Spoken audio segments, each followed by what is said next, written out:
El dirigente de Morena, Alfonso Ramírez Cuellar, encendió la polémica cuando propuso que el INEGI pudiera revisar sin impedimentos el patrimonio inmobiliario y el financiero de todas las personas. Y el fuego todavía no se apaga. La oposición, los empresarios, miembros de su partido y hasta el presidente ya rechazaron la iniciativa. Veamos en contexto. La propuesta de otorgar al Instituto Nacional de Estadística y Geografía facultades para que mida la concentración de riqueza en nuestro país recibió un rechazo general. El presidente López Obrador, miembros de Morena, partidos políticos de oposición y empresarios se manifestaron en contra de lo planteado por el líder nacional de Morena, Alfonso Ramírez Cuellar. En la propuesta de un acuerdo de unidad y solidaridad nacional para la reactivación económica, Ramírez Cuellar planteó 5 reformas constitucionales. Una de ellas es que el INEGI pueda revisar el patrimonio inmobiliario y financiero de los mexicanos, aunque el documento señala que el INEGI debe entrar sin ningún impedimento a revisar el patrimonio inmobiliario y financiero de todas las personas. A través de Twitter, Ramírez Cuellar argumentó que su iniciativa, que no ha sido enviada al legislativo, busca medir con precisión la desigualdad y la concentración de la riqueza. Ramírez Cuellar señaló este martes que su propuesta no implica que encuestadores del INEGI ingresen físicamente a las propiedades, sino que se establezca una metodología para conocer la concentración del ingreso y medir la desigualdad. El presidente Andrés Manuel López Obrador señaló que la información patrimonial de los mexicanos debe mantenerse como privada y que solo los servidores públicos están obligados a darla a conocer. El senador por Morena, Ricardo Monreal, señaló que en el Senado de la República se actuará con responsabilidad política y se va a discutir y consensuar cualquier iniciativa a pesar de que Morena es mayoría. Punto y contrapunto. Y para debatir esta noche nos acompañan desde la sana distancia, como cada lunes y miércoles, Lisa Sánchez, directora general de México Unido contra la Delincuencia. Bienvenida, Lisa. ¿Cómo estás, querida Ana? Buen miércoles a todas y a todos. Qué gusto saludarte. También está Eder Guevara, antropólogo y fundador de Morena. Buenas noches, Eder. Bienvenido. Hola, Ana. Buenas noches. Buenas noches a todas y todos. Gracias. Alfredo Lecona, activista y analista. Buenas noches, Alfredo. Buenas noches, Ana. ¿Cómo están? Y Dolores Aragón, académica e investigadora. Buenas noches, querida Dolores. Bienvenida. ¿Qué tal? Buenas noches, Ana, Eder, Lisa y Alfredo. Muy bien, chicos y chicas. Yo no sé cómo verán este tema. Muchos de nosotros lo consideramos como una de las máximas locuras que hemos escuchado en este incipiente sexenio. Que el INEGI pueda entrar a tu casa a ver en qué has gastado o no tus impuestos, tu dinero, tus ingresos. ¿Ustedes qué piensan? ¿Con quién comenzamos? ¿Cómo vamos, Eder? A ver, ayúdanos a entender qué quería decir el presidente nacional de Morena. Yo creo que es parte del debate sobre llevar a cabo medidas que nos permitan entender con mayor precisión la desigualdad económica que hay en el país, que es muy profunda. En ese sentido, el debate está bien, el debate se tiene que dar. Yo creo que se aventuró Alfonso Ramírez Cuellar y no dimensiona que ahorita ya no es diputado, es presidente de un partido y en el partido debió haber puesto a discusión primero en el Comité Nacional esta propuesta o haber hecho mesas de trabajo vía Zoom, pues con la sana distancia, para poder generar un consenso mayor, porque hubo muy mala comunicación social.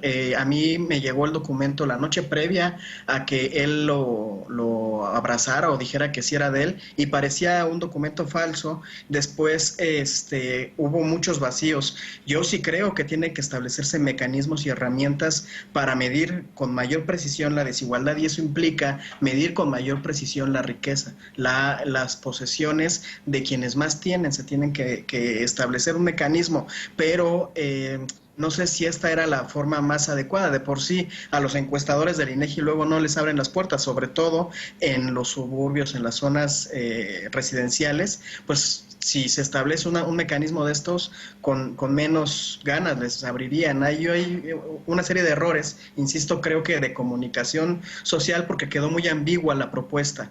No se sabía cuáles eran los límites del INEGI, del SAT, etcétera. Sin embargo, insisto, el debate se tiene que dar, está bien que se dé dé, y algo que sí me sorprende mucho es posturas como la que acabas de manifestar. O sea, ¿por qué cerrarse al debate? ¿Por qué no abrirse a la posibilidad de que sí se establezcan mecanismos para poder ver realmente la acumulación de la riqueza de los que más tienen? ¿Por qué sí se pueden establecer medidas para ver qué familias pobres tienen piso de tierra, cuántos focos tenemos en nuestros hogares, cuántas televisiones, y no cuántas propiedades tiene un potentado? Yo creo que, insisto, si es para abrir el debate está muy bien, pero él debió haber sido más cuidadoso porque ahora representa al partido que llevó al presidente de la República donde está. Entonces hay que ser muy cuidadosos en las propuestas. Pero, por ejemplo, ¿no consideramos que hay otras instancias que miden, por ejemplo, el número de propiedades que tienen algunos ciudadanos? Porque, pues, no sé, si tienes muchas propiedades y eres un servidor público, pues las tienes que registrar en tu declaración patrimonial. Es decir, ya hay como algunos organismos, instituciones enfocadas a eso. ¿Tú cómo lo ves, Lecona? Pues creo que incluso escuchando a Eder y retomando algunas cosas que he escuchado de Ramírez Cuéllar en la defensa de su iniciativa, que creo que ni siquiera ha presentado al momento, pues se genera, hay muchísimas confusiones. Lo que dice Ramírez Cuéllar es que él jamás quiso decir de entrar así casi literalmente a las casas, sino más bien buscaba hacerse de la base de datos sin ninguna limitación, las bases de datos del SAT, para poder tener indicadores que midan la desigualdad. Yo creo que siempre se va a hacer mejor tener indicadores para medir la desigualdad a no tenerlos. El problema es que yo reduciría toda esta controversia a un error de comunicación, a una torpeza, a esto que bien dice Eder, que ni siquiera sintió o midió cómo iba a ser recibido por la propia bancada de Morena en ambas cámaras. Ricardo Monreal de plano mató la posibilidad de la iniciativa, entonces parece que está muerta este tema, o sea que no va a tener avance. Aquí lo preocupante es el entendimiento que tiene el presidente de Morena sobre el momento que estamos viviendo.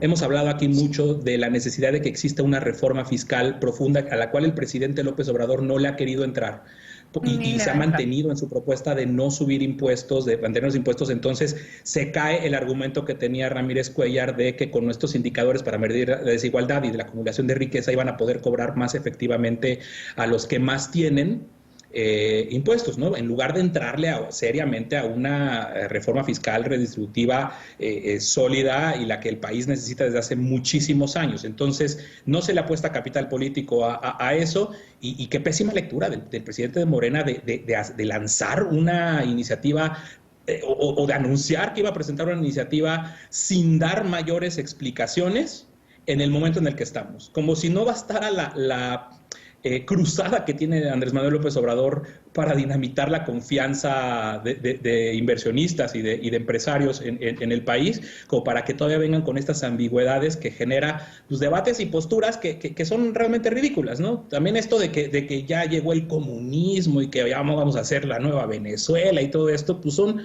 tonterías que nos pudimos haber ahorrado si se hubiera revisado, o más bien si se hubiera optado por presentar algo que sí tuviera materia para debate. Yo creo que, contrario a lo que dice Eder, el debate pues prácticamente está anulado con la iniciativa misma, lamentablemente. Ayer, por ejemplo, en la mesa de los martes y los jueves, yo planteé la posibilidad de que Ramírez Cuéllar solo había expresado un deseo del presidente. En varias mañaneras ya hemos escuchado al presidente atacar la riqueza y atacar a aquellos que más han acumulado con su propio dinero.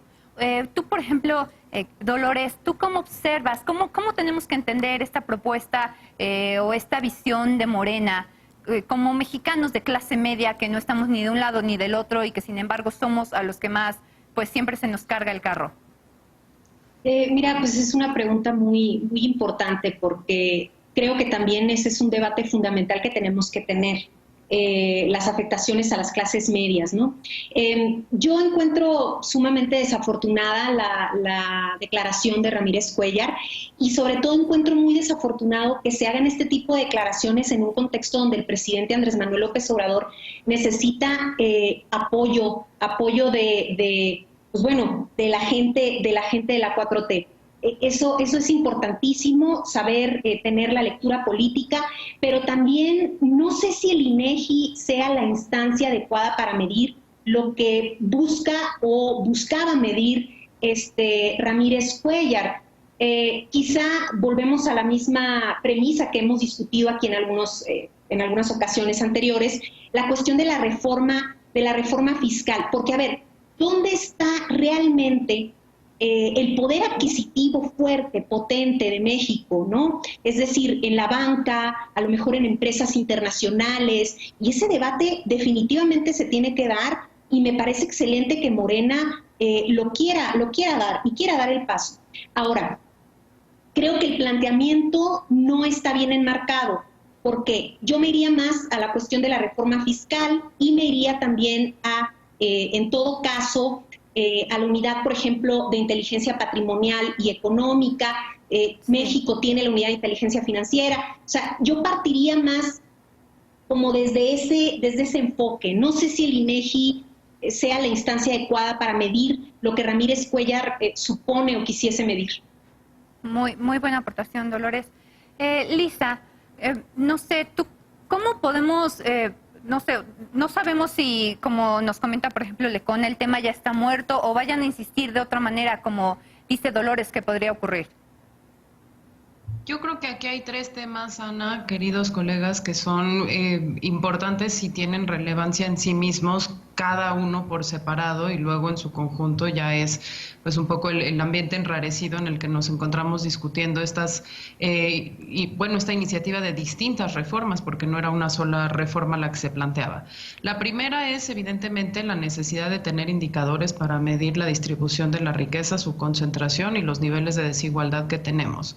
En ese sentido, yo rescato un microhilo brevísimo que abrió Gerardo Esquivel justamente en Twitter al respecto de esto y dijo, bueno, ya hay un esfuerzo conjunto del INEGI con el Banco de México sin necesidad de ningún tipo de reforma legal o estatutaria que está midiendo un poco eso, y es la encuesta de finanzas en los hogares y que te permite saber pues el número, no solo digamos quien tiene más de una propiedad, sino el tipo de estrategias de ahorro, si hay previsión para la vejez o no, más o menos cuál es la estructura de ingreso de las familias mexicanas, tanto en el presente como hacia el futuro, y decía que ahí los datos están procesando y que hay incluso experiencias internacionales comparadas y que entonces se trataba de un instrumento relativamente estándar que podía dar luz precisamente sobre este tipo de información si lo que se quería era esa información. Ahora bien, el segundo tema que es particularmente relevante es cómo querían hacerse llegar de la información, y ahí sí encuentro yo un punto particularmente problemático. Si bien yo no me opongo a que se levante esa información o a que se usen las distintas instituciones, como decía Dolores o como decías tú, que puede ser el SAT, que puede ser el Registro Público de la Propiedad, que pueden ser distintos instrumentos de reforma fiscal o incluso incrementos graduales de los temas de predial para hacer reformas más redistributivas en ciudades tan cargadas como la Ciudad de México, por ejemplo, el hecho de hacer reformas constitucionales o reformas legales que trastocan no solo los estatutos y el funcionamiento de instituciones autónomas como el INEGI, sino la posibilidad de que se les otorgara este tema de sin ningún tipo de restricción legal para llegar al objetivo deseado, es problemático en sí mismo, ¿no? Y todo lo que tiene que ver con una reforma legal que institucionalice la pérdida de controles, pues a mí me ponen los pelos de punta. Y el tercer elemento, que es en el que ya abordaba Eder y abordaba Dolores, tiene que ver pues con el enrarecido ambiente político en el que se da esto, donde incluso Ramírez Cuéllar le contesta al presidente que él no está ahí de florero y que él representa ¿no? la voluntad del partido político que lo puso en el poder. A mí me sigue pareciendo impresionante que tanto el uno como el otro sigan asumiendo al legislativo, como ha dicho Lecona muchas veces, como oficialía de partes, ¿no? O sea, las iniciativas no están saliendo ni de la Cámara de Diputados ni del Senado, sino que están saliendo directamente o de Consejería Jurídica o de Presidencia o ahora del Comité Ejecutivo Nacional de Morena, ¿no? Sí, es realmente triste muchas de las cosas que hemos visto. Ana, rapidísimo, una precisión porque me preocupa algo que dijo Dolores. Rapidísimo, vamos. Sí, la unidad de inteligencia financiera. La unidad de inteligencia financiera de ninguna forma tendría que usarse para medir la riqueza. ¿No? Sí, no. Claro. Es una... Ya sería mucho. Sí, no, es un órgano que tiene una función específica a la cual de hecho están muy controvertidas las funciones que se les han dado. y que hubo incluso una pugna en la Corte por romper el secreto bancario. Definitivamente, miren, es un tema que nos pone a todos con sentimientos muy encontrados. Vamos a tener que seguirlo debatiendo. Ojalá la propuesta pues haya quedado en propuesta, pero pues queda discusión. Oye, y siguen sin entender el papel de las dirigencias de Morena, siguen sin entender su rol en todo este proceso tan complejo. Bueno, yo creo que Morena como tal es un partido que aún tiene bastante por definirse como institución política, pero como bien lo señalaba Lisa, el tema de que quieran darle instrucciones a la Cámara de Diputados o querer imponérsele de alguna manera al presidente, pues no es como lo más correcto. Vamos por una pausa. En abril la cifra de homicidios dolosos tuvo una ligera baja respecto a marzo. También los robos, los secuestros, el robo a combustible y los feminicidios. ¿El crimen va a la baja o se fue de cuarentena? Regresamos a Punto y Contrapunto.